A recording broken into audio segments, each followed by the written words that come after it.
Question. An airplane flies 450 kilometers at a compass heading of 85 degrees for 45 minutes.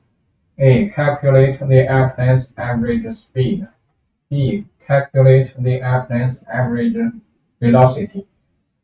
So here we need to change 45 minutes to hours.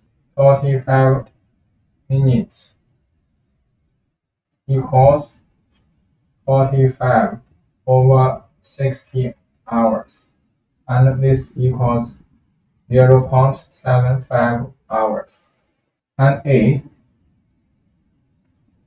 the average speed equals the distance divided by the time interval, and equals the distance is 450 kilometers.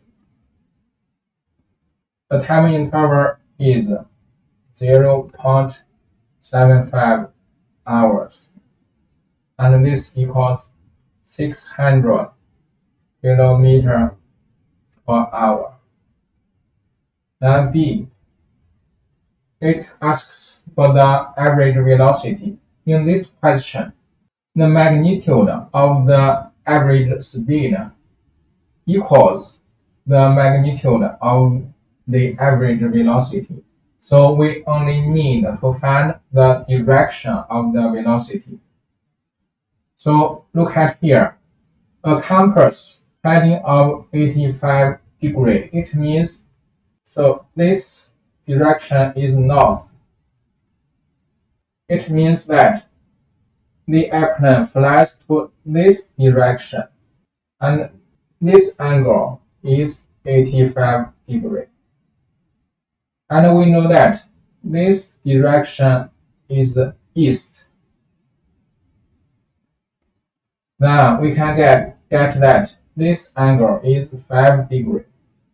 So the direction of the velocity is east, then 5 degrees to north. So we can get the answer. The average velocity equals 600 kilometers per hour. Then the direction is east, 5 degrees to north.